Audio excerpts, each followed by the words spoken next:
Hey there! For today's activity, we'll be working on shapes together.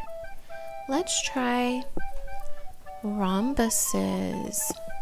You'll need colors.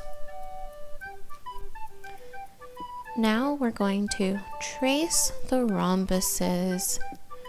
1, 2, 3, 4. I'm going to use a teal marker.